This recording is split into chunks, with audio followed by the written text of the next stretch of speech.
to Eyes on Cricket with Norman Koshner. And Chris Vernon.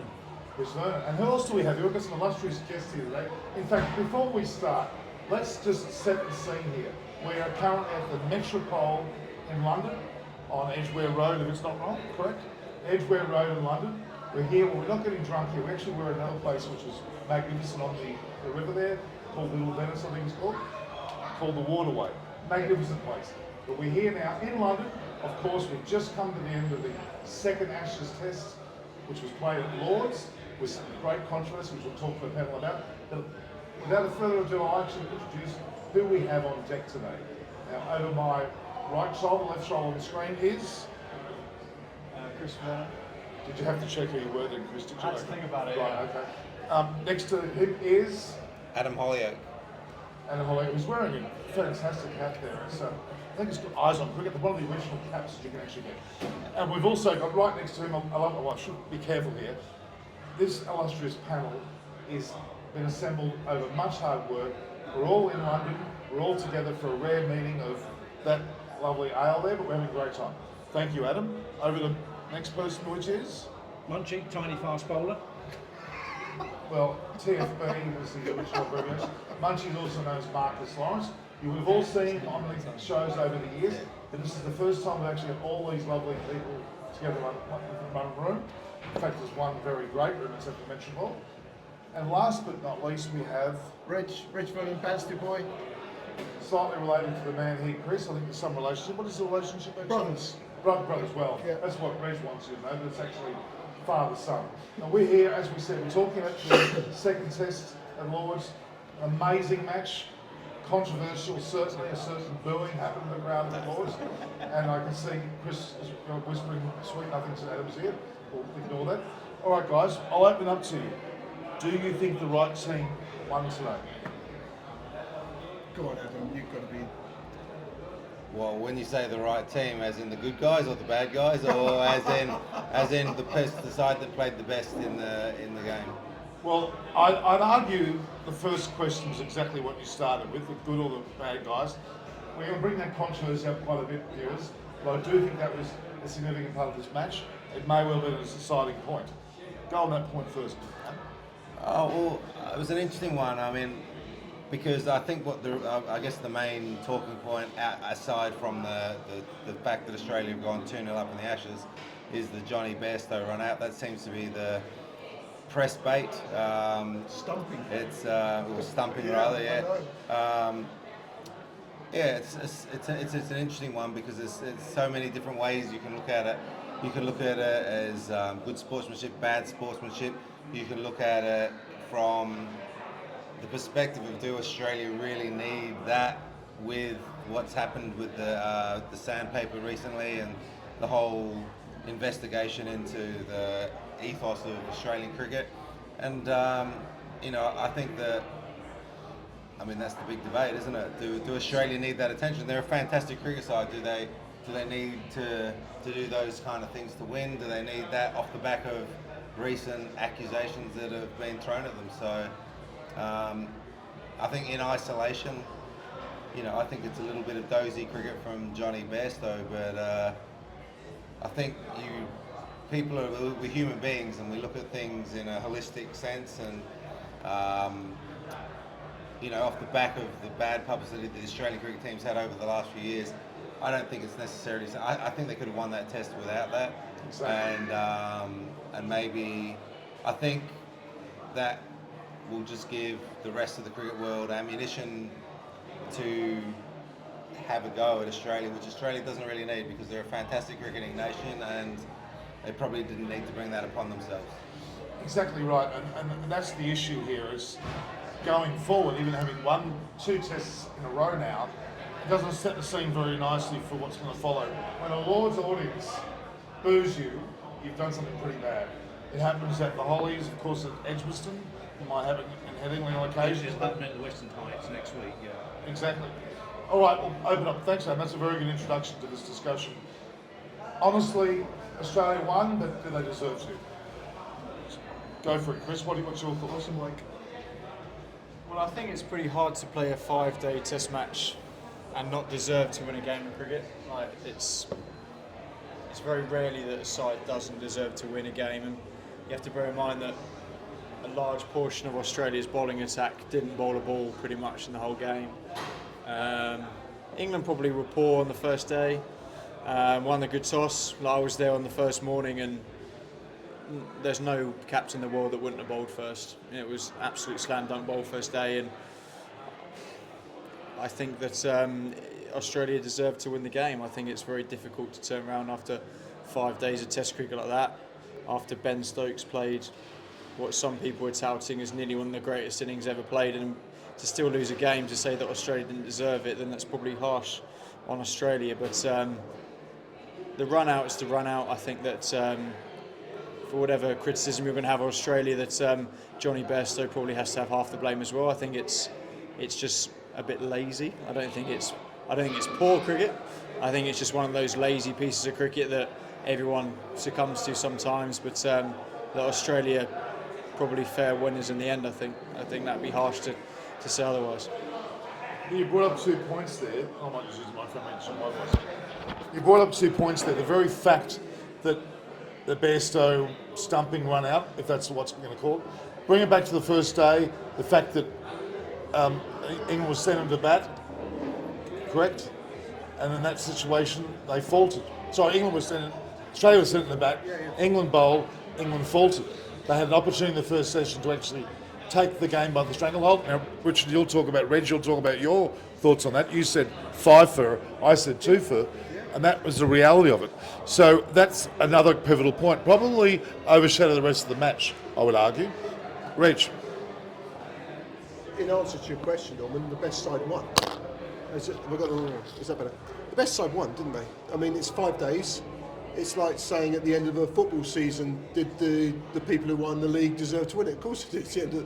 You play all the games. In a Test cricket, the best side will generally win. I mean, England were rubbish, weren't they? In the 180 for 1, is that right? 180 for 1.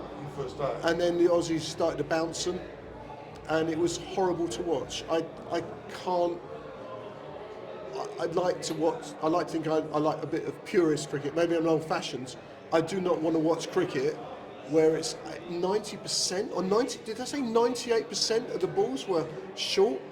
And watching England play like tennis shots, some of them, I don't want to watch it. I don't want to watch that sort of cricket. I want it to be a game of skill. So I didn't enjoy it. I really didn't enjoy it. So that's my view. And the Aussies deserve to win.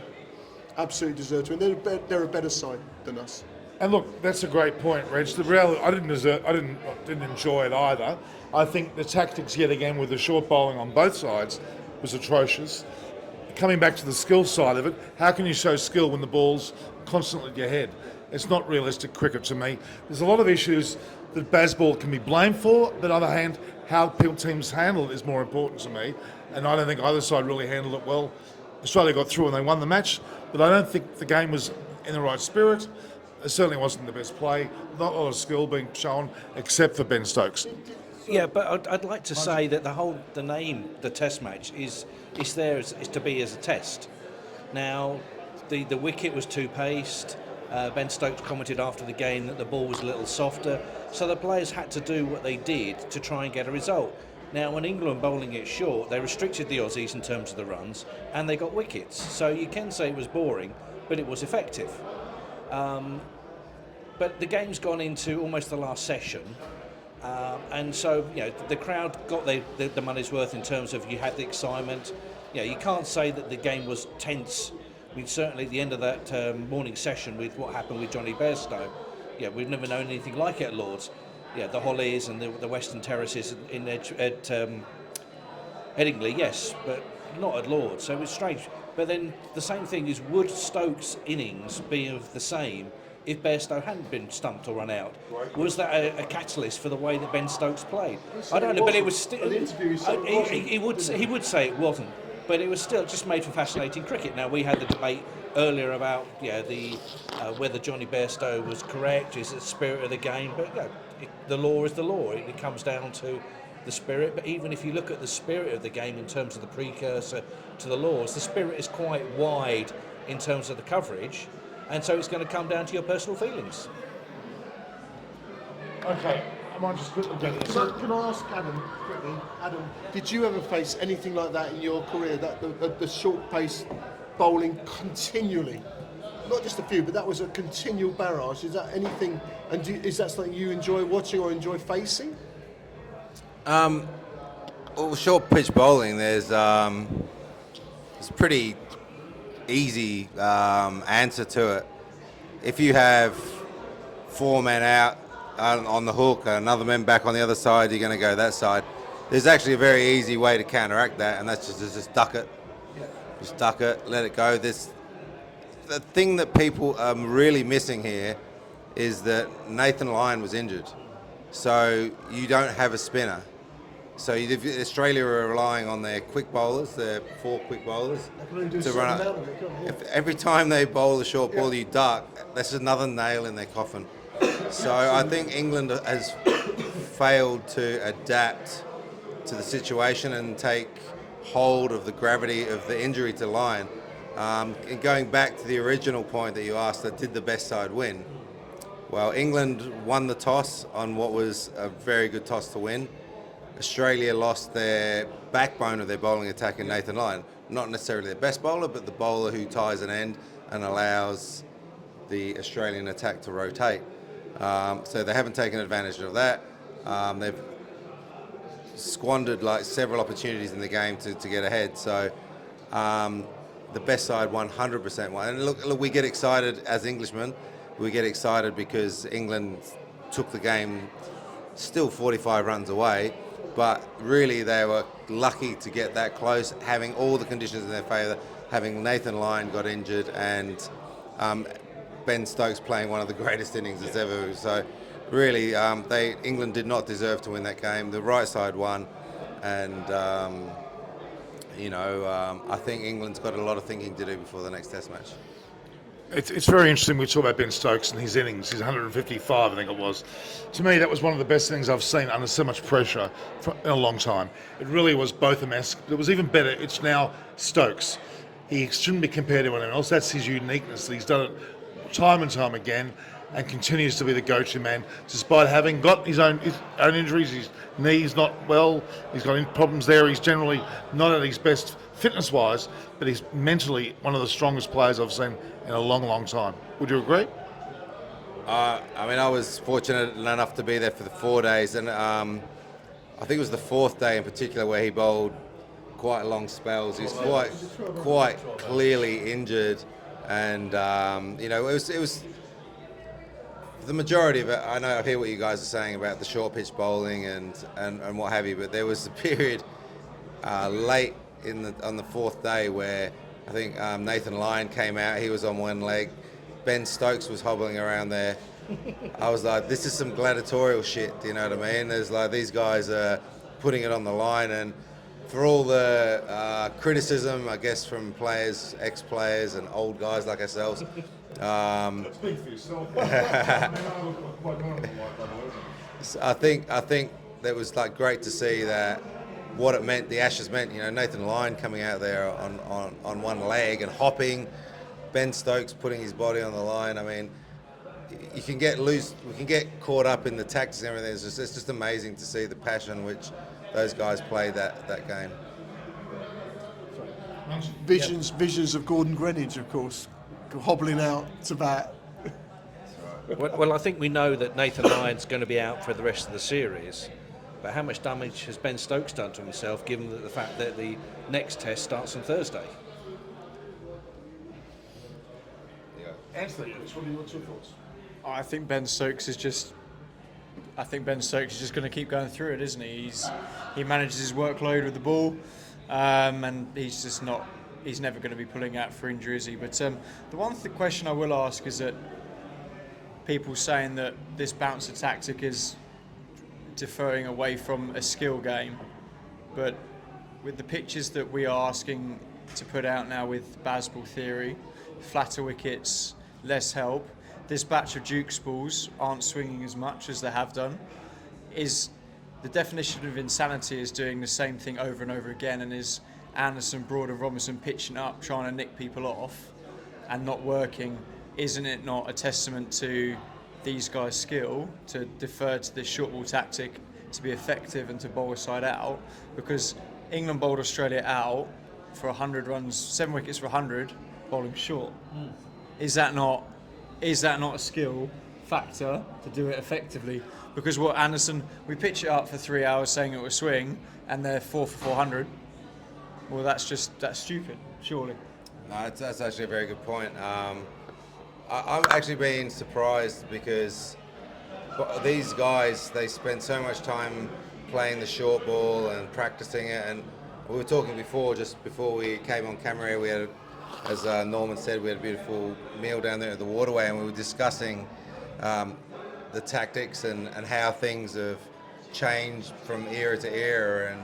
And there's no doubt that these days the players are far more skillful. So, but I found it quite astonishing how both sides have, in my opinion, not played the short ball as well as I think they're both capable of. I'm not saying they're playing it poorly. I just think that both sets of players, haven't played that short ball as well as what they could.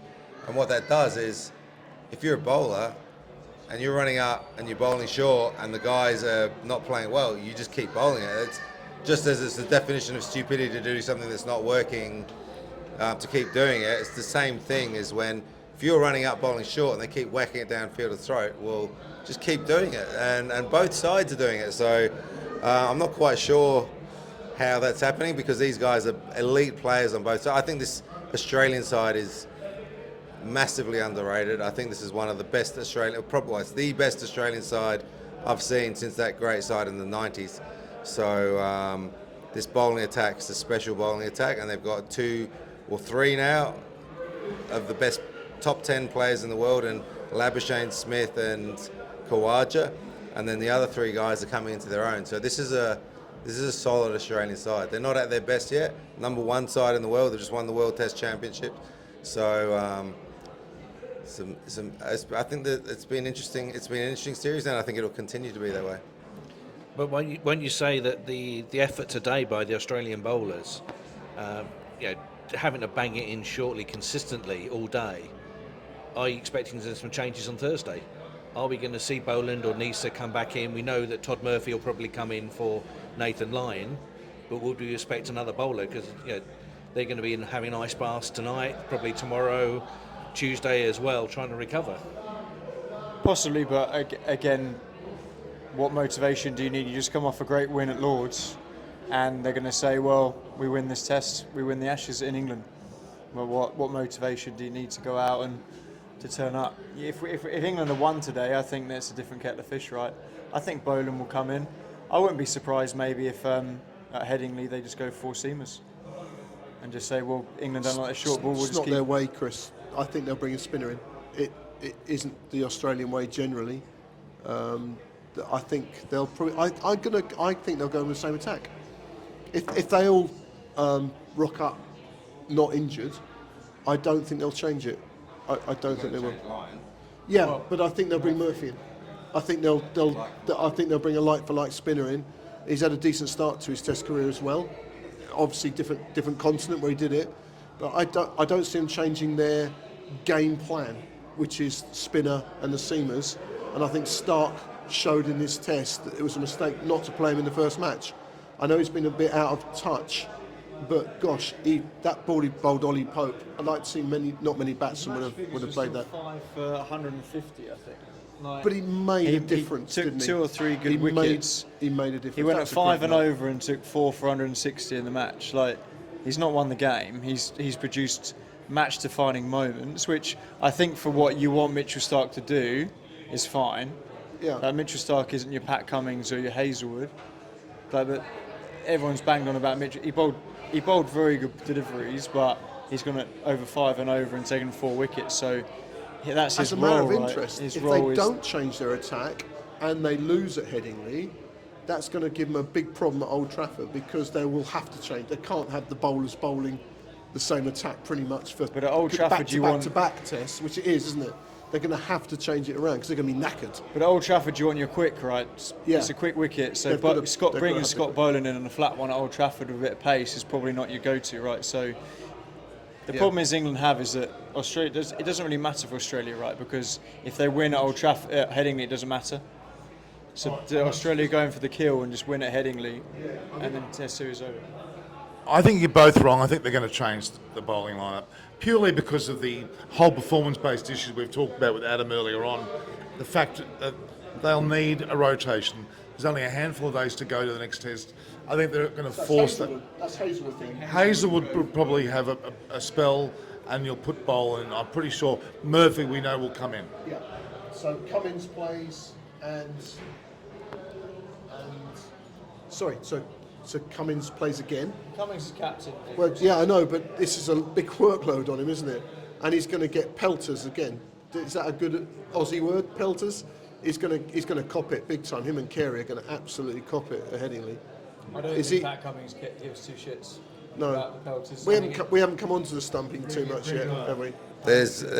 I'll tell you now. There's no Australian or English Test cricketer that cares much for anything that the crowd's going to say. By the time, I mean, players back in my day, we couldn't care two shits what the crowd thinks or. You were popular, though. You never got any shit from the crowd, did you? No, not entirely true. It wasn't that popular when I went to Australia, but you couldn't care less. So these guys in this day and age, they're used to the abuse that'll come their way, and they're not. That's not going to affect any tactics or anything like that. The problem solving of picking the right side and their performance on the day is going to come into it. A few cheap comments from the crowd's not going to affect these guys. So what's your team? What changes? Well, my team's England. No, in the Australian bowling attack. Well, they'll obviously they're going to replace.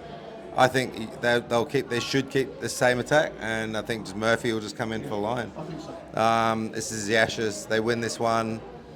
They win the Ashes in England outright, not retain them. They win them. And they haven't done that since.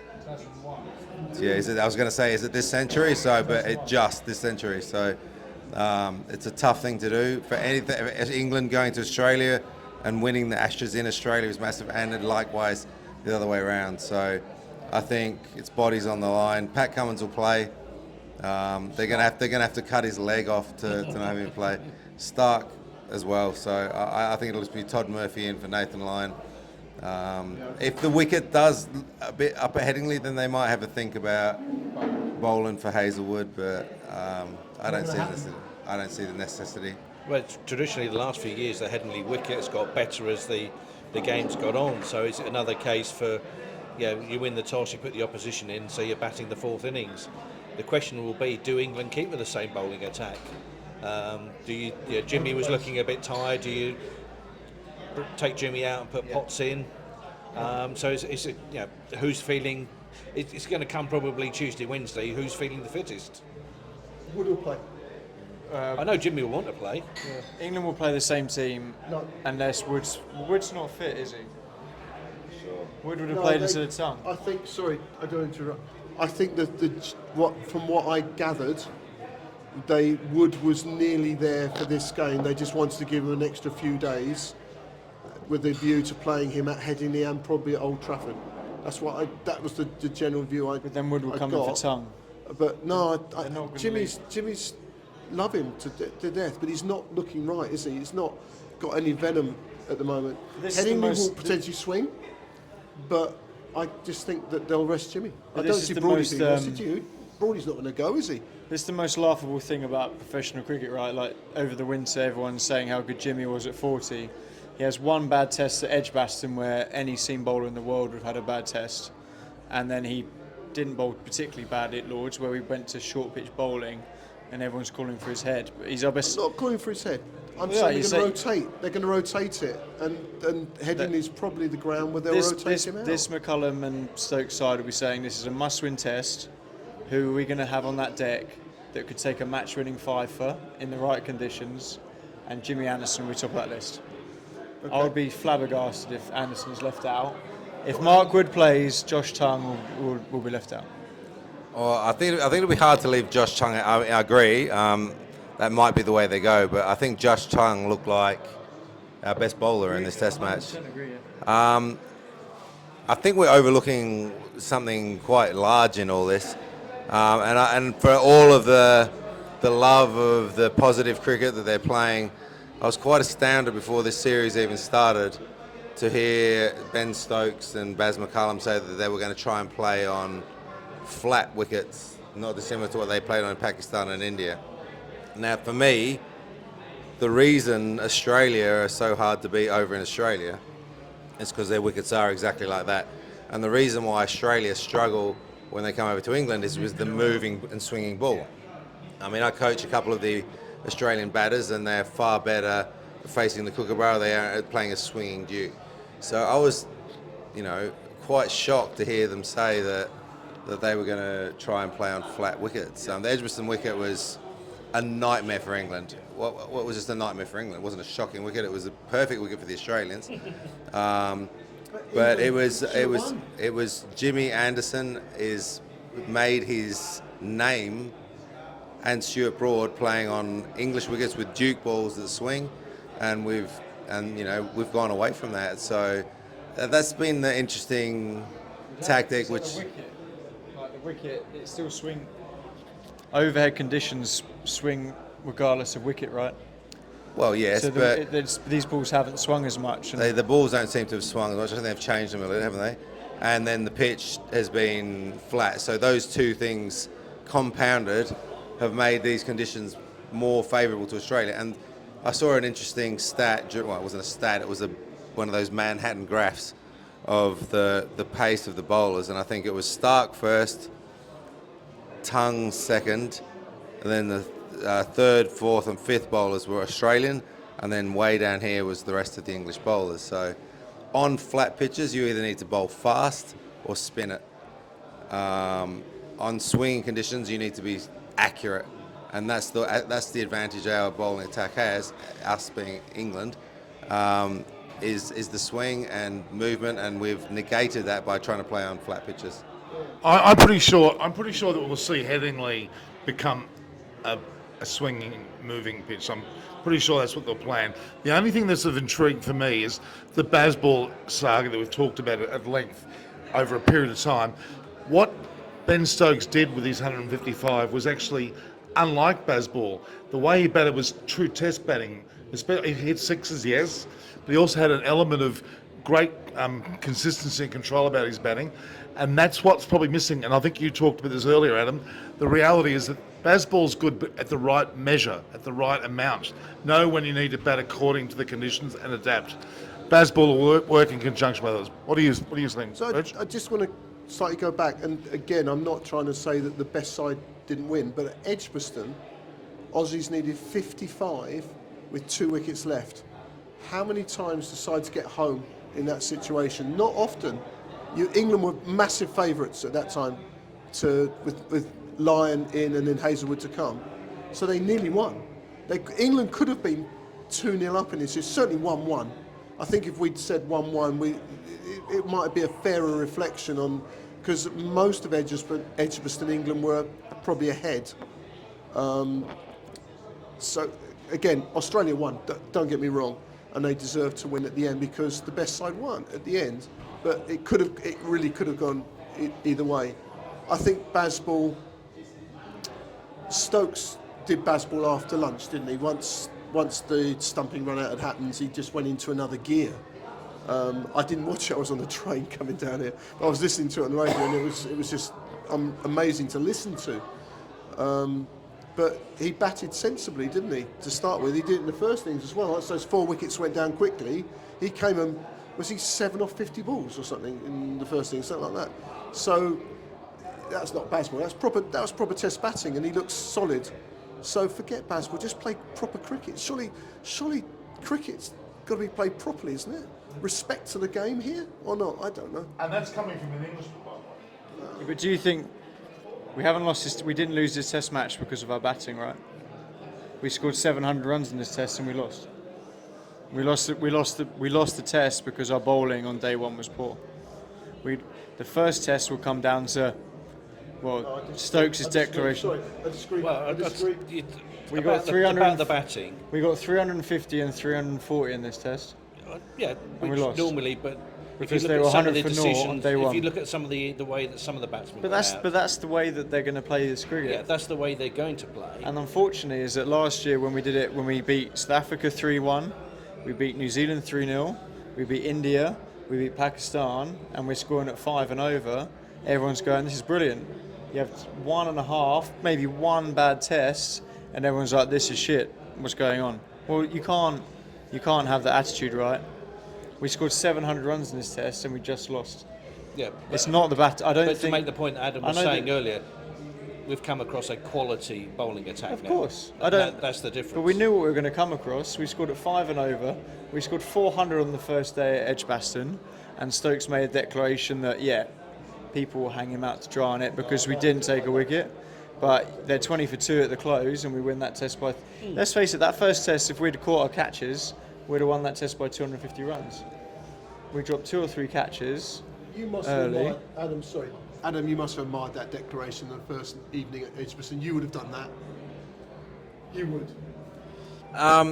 It's an interesting one, that declaration. I get it. I played a lot. Positive. A lot That's of. what you would have done. It was positive.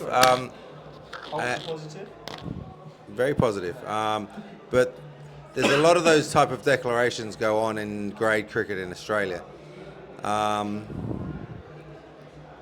The issue I had with it was Joe Root was 150 not out and he was flying, and I feel that we could have batted Australia out of the game and left it the next day with only 2 results possible: English win and a draw.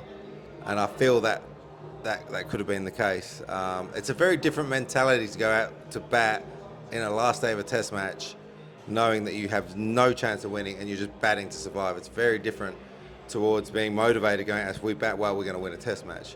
So I'm pretty much of that mentality. I'm a positive cricketer, but there is also something to be said psychologically for that. So I'm not saying the declaration was bad. I'm just saying that if you make a decision as a captain, you got to live with it when it doesn't work as well. So you can't have it both ways. Oh, it was a great decision. Well, it's not a great decision because it didn't work out. That's exactly right. So because it didn't work great out, captains everyone's make decisions. Adam, That isn't it? doesn't mean it's a bad decision, does it? Sorry. Well, It doesn't work out doesn't mean it's a bad decision. Well, it does. It does because In that one scenario, it does. But in interview, they said, "Are you going to do the same at Lords?" He said, "Well, if we're 400 for 6 with 20 minutes to go on day one, I'll 100% be declaring." You see? The well, that's a interview? very different situation. 400 for 6. It's Well, that's like, what we were. We were 390 for 7, or whatever it was, with 20 minutes to go. my point is, as a captain, you live and die by your result. That's Of fine. course, yeah. So it's a result.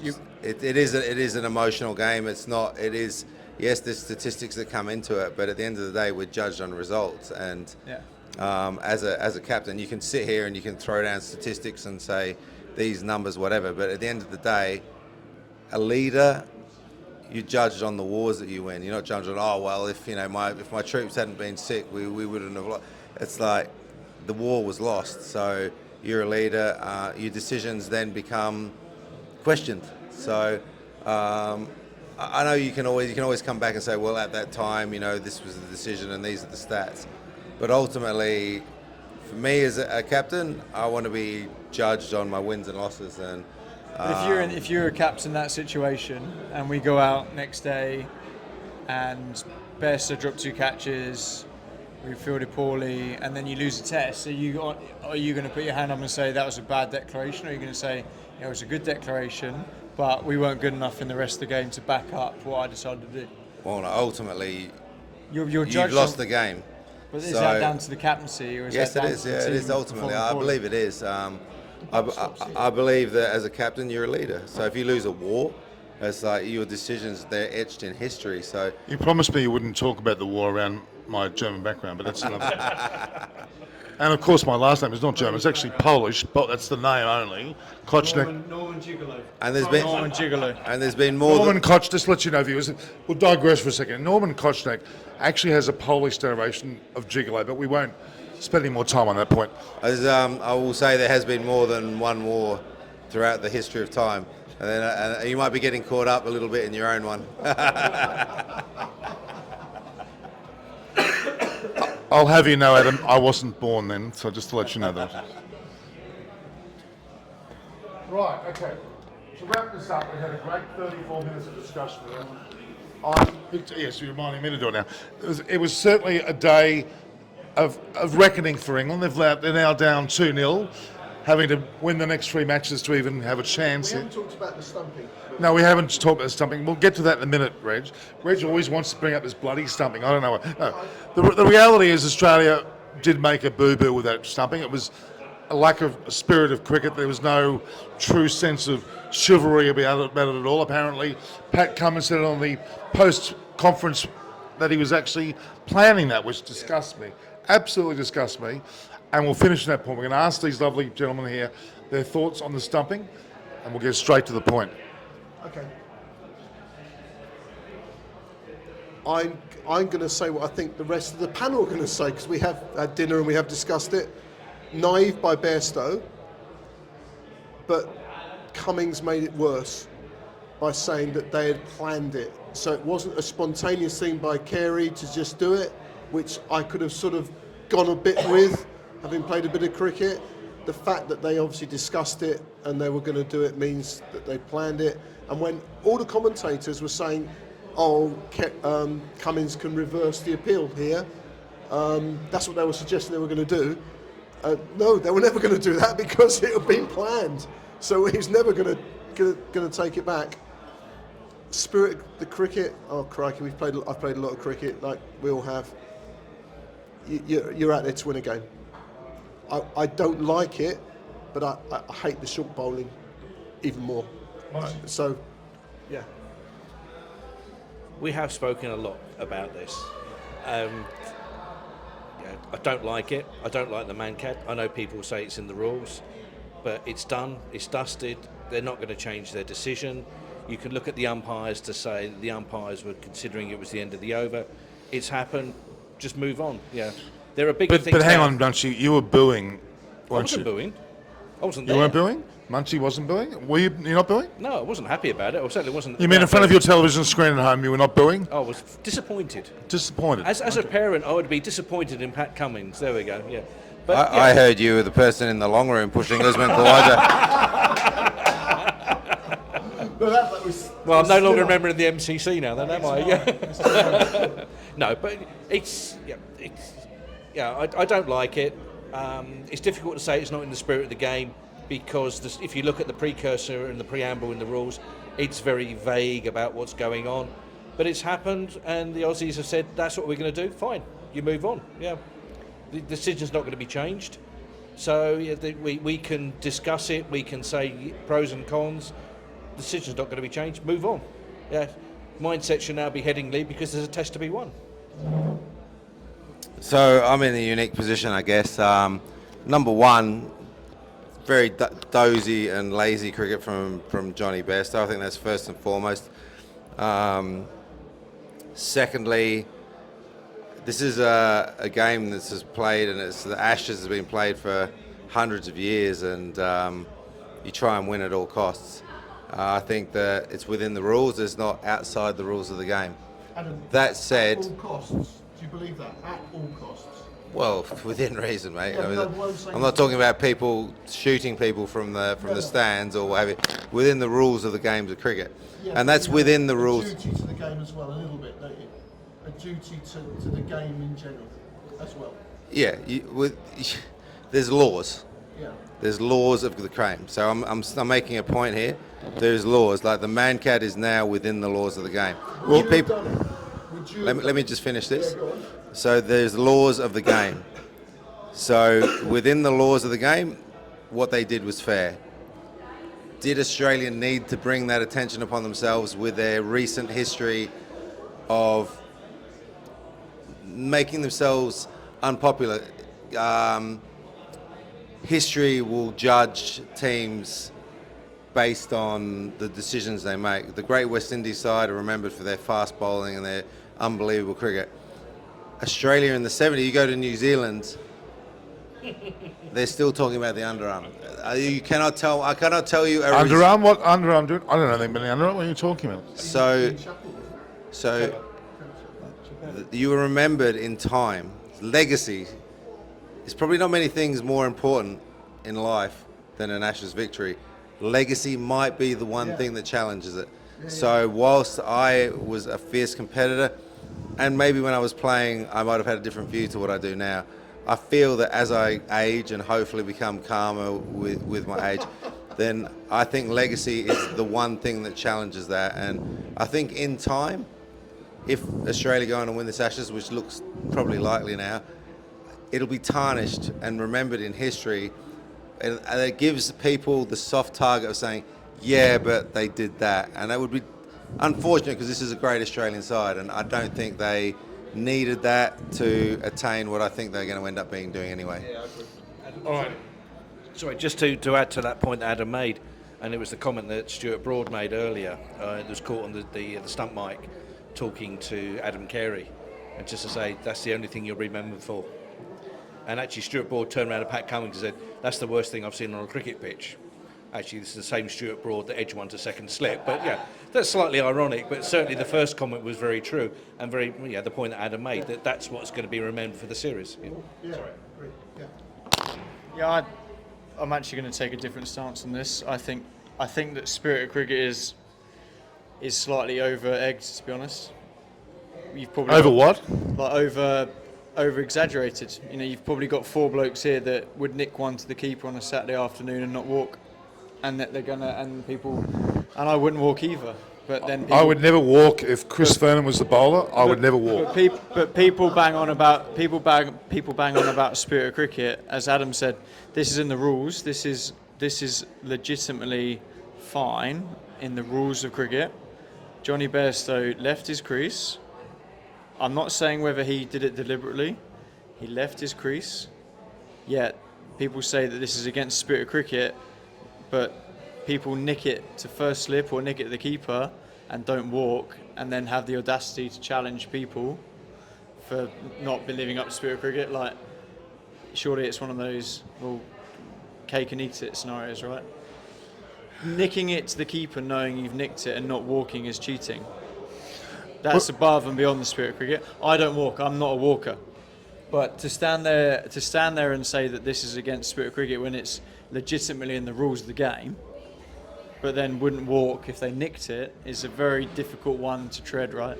And I don't think Australia, I don't think it's necessarily in great taste, but how can people stand there when they shine the ball with a mint in their mouth, or they're rubbing dirt into it, which everyone does, they nick it and wait for DRS, and then say that this is against spirit of cricket when it's well within the rules?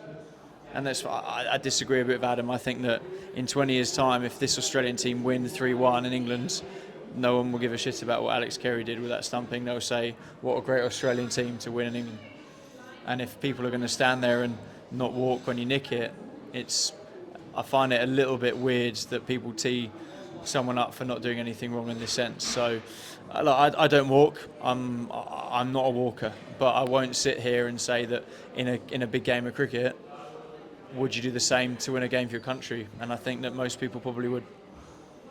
It's interesting. The game's full of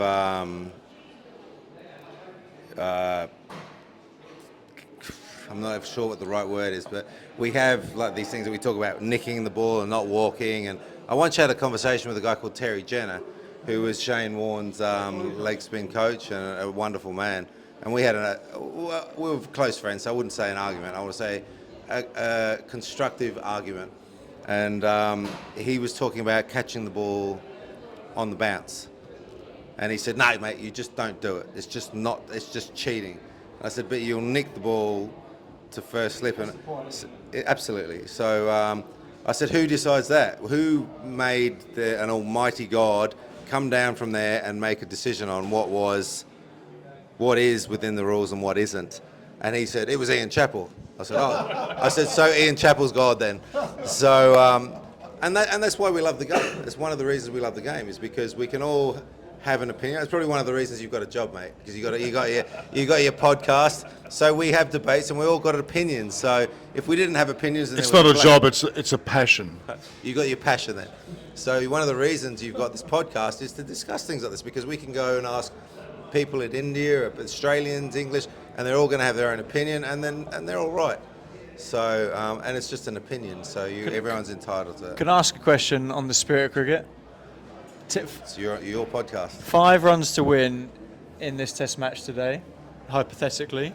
Alex Carey runs the last wicket out in a similar fashion. No referrals left. Ben Stokes nicks one, doesn't walk. No referrals. Australia can't view given not out. Which is the biggest offence to the spirit of cricket? Well, you know the answer to that. The nick. The nick is the biggest. Well, you think not walking when you know you've nicked it and no referrals left, compared to the run out within the laws of the game, which is the biggest offence to the spirit of cricket? 100% the run out, because I know I'm not saying what it should be. But aren't you just leaving both to the umpire to make the decision? You asked me my opinion, I know, so I'm just saying, I'm saying that I'm not making this decision. Yeah. You're asking me. Yeah. You're asking me how it will be judged. Yeah. I'm telling you now, if Bairstow had been nicked off, they appealed for it knowing he wasn't out, and I'm saying if Bairstow nicks hang it. on. Then I'm telling you, this will be judged. You know that. You know that this is going to be judged over time. A nick, whatever, we see that every time. This is a rare occurrence. This is a sandpapering of the ball. This is a rare occurrence. So this will be judged over time. I'm telling you now, there'll be nicks in this series where people, they'll be forgotten because they happen all the time. Yeah. This is a rare, and Australian cricket don't need it. And I'm not judging it. It's not cheating, is it? I'm not saying it's cheating. I'm saying what this Australian needs for its legacy. They will be remembered. Well, they won't be remembered for this. I'm saying that if they keep doing things like this, is one of the things that tarnishes the Australians' image of cricket by other countries around the world. On Chris's argument there, if that had happened when England needed 5 to win, and Carey had done that, that would have been 20 times worse. It happened when we would probably lost the game anyway, but if he'd done it with 5 to win, my God, there would have been a riot. Absolute riot. Yeah, literally. Forget the spirit of cricket, that would have gone out. It would Khawaja have just been awful. Khawaja would have been bumped in the long run. He wouldn't have made it through there. What ladies' game was it? What was it? The World Cup final or the semi-final where they mankaded last year? Right, yeah. India against England ladies. Awful. With 1 to win or 2 to win. It was right at the end in the last over, wasn't it? Terrible. It makes it worse. It magnifies the thing even worse than it was. And the fact that you remember it, that is the very point we're talking about with legacy. Yeah. But Richard, it comes down to the perception, because when I talk to my Indian colleagues and we talk about the Mankad, it's seen as a valid dismissal. And Adam was saying, oh, it's in the rules now. Now there are some people that will say no, and Jimmy on his Tailenders podcast, he gave an incredible scenario, 1 to win. Would you Mankad? And he still said no. But that purely comes down to personal thing, and it's in the rules now, and it comes down to the personal characteristics of the players to do it. Carey ran him out, and then Pat Cummins. People are saying, it's Carey's fault. No, it's Cummins' fault. Cummins could have said, no, I'm going to rescind the appeal. They didn't. Fine, you've got to live with that now. No, but they didn't, Munchie, because they planned it. Yeah, but There was no way he was going to rescind it because they knew it was coming. They discussed it. He sold that. He should given the keep his mouth situation, shut on that. yeah, well, He that's shouldn't it. have said But that. now they've said it. They've got to live with it. And Adam said they've got to live with it. So we move on. Right, next test. Do you think that Pat Cummins and that Australian team give any shits at all tonight, sat in their hotel room? Not in the slightest. No, I didn't disagree a little bit. Not because, at all. Because I think None. legacy does matter to the cricketers. I really do. I really do think it matters. I don't think they give a shit right at the moment, but what they'll find is this is maybe a little bit older than you. In 10, 15 years' time, when they're not talking about the win and they're talking about that, then they'll give a shit. That's my point, and that's the very definition of legacy. Well, they're talking about the underarm, they're going to talk about the sandpaper. This will be... But that wasn't series defining moments, was it? This Didn't win a series. I think Australia lost that series with Sandpaper Gate.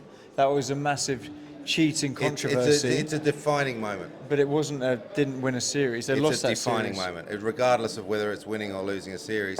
Underarm didn't win a series. It's a one-dayer. So it's a defining moment. It's a moment in history that remembered through time. So regardless of whether it wins or loses, it's the way you're judged in history. That's what I'm saying. And even if they'd gone on to lose, I still think that moment will be something they regret. I'm afraid I agree with Adam because I think this is a legacy moment. You've heard of course, Sandpapergate, which is certainly going to go down in history. The Trevor Chappell incident. But I think we've got a third one now. I'm calling it another form of dismissal. Not stumping, not run out, but you carry the man out. And I think we've got another dismissal here. Carry is the new dismissal. Interestingly, Norman, if Cummins had retracted the appeal, I think Australia would still won, and I think Cummins would have gone down in history as a fantastic leader of legacy. He would have shown the way. He would have completely reversed the whole incident and been seen to be a great guy, and the press in this country would have loved him. I think he's a good guy anyway, but I think it would have boosted him up, and he would have been then in 20 years' time. It would have been completely opposite. He would have been seen as a guy who did that. So I think he's got it wrong. We're going to get the last comment from Adam, but I just want to say before that, I like Pat Cummins particularly because do you realise that he's called his dog Norman? What a magnificent... No, it's not that. The dog's name is Norman, which, how commendable is that? He obviously named him after me. And the other thing you might not know is he named his other dog Kochnik. I don't think Pat Cummins' legacy as Australian Test captain will have any bearing on what happened today. He's probably the best in modern era, apart from Dale Steyn. He'll probably go down as the best fast bowler in the last 15 years, apart from Steyn. Maybe Jimmy Anderson, but in terms of numbers, he's by far the best. Well, he hasn't finished yet either, so he's got... I mean, look... He's going to win a World Test Championship. He's going to have clawed Australia out of the crap. Steve Smith left it after Sandpapergate, and I don't think that this today is... How can you pull spirit of cricket on something that was legitimately in the laws of the game? Because the press... Yes, but the press is different. I'm not saying it's in bad taste, but people stand there and nick it and not walk, or they blatantly cheat on a cricket field. To say that this is in worst situation dependent, I agree. If that happened in the first innings of this test, probably nothing is ever said. It's because it was a pivotal part of the game, and it's in the laws of the game. People stand there and not walk and blatantly cheat or go against the spirit of the cricket, and that people, mainly the English press, because it was against England. Look at, Ollie Pope last year ran Colin de Grandhomme out in the New Zealand test when it went to him, and Colin de Grandhomme did not move, and he threw the stumps down, it was given out. Nothing has been said since. Okay, I'm going to end this great conversation. We've done a fantastic job at really talking about this in great depth. But you've just commended Pat Cummins there, Chris, on his bowling, I hope, not on his captaincy, because I don't think his records show anything other than good bowling stats. His captaincy, even though he did lead a World Test Championship and the like, if you look at the fielding today, I saw Steve Smith do most of the field settings today. So if he's the best captain, I'm a monkey's uncle, seriously. I don't agree with you at all. Bowling, I would give merit to that, but not captaincy. Well, it's time here. I mean, he's early in his days. He's only a young guy. There's no doubt he's going to go down in history as a great captain, as Steve Smith will go down as a great batsman. But legacy moments are things that hang around with you for forever, so they're slightly different. And I don't think anyone's doubting Pat Cummins as anything other than a modern-day great bowler. Captaincy, we don't know yet. I suspect he's heading in the right direction. I don't think people are going to appreciate it now until later on. I think it's going to be another 10 or 15 years when you look back to a test match and you will remember that. And it's unfortunate because I believe they did amazingly well to win that test match, considering everything that went against them. So it's unfortunate. That's the way life works. It's not fair, but it's the way it works. A great England captain, by the way. I don't want to blow smoke up your arse. An average one. No. You took us to World Cup win? Not a World Cup win, no. It was a Sharjah World Champions Trophy. Was that the first thing we'd won for ever? Well, it was until they went and won the bloody World Cup in 2019. And ruined it for me. I was dining out on it. No, but this is coming from a guy who knows. I mean, we're honoured to have a proper England captain talking to us. Guy who knows what he's talking about. Very much true, Reg. We might end it there. I think, guys, we've had a great conversation. We must thank our panel, Chris and Reg Vernon on both ends. We've had Munchie and, of course, Adam Hollioake, our esteemed guest, who is, in fact, former England captain and has joined us with great knowledge. So thank you all, guys. Thank you very much. Thanks, guys. So stay tuned. Eyes on Cricket. We'll have plenty more coming up in the future with the great hats whenever you want them. All the best, guys. Take care.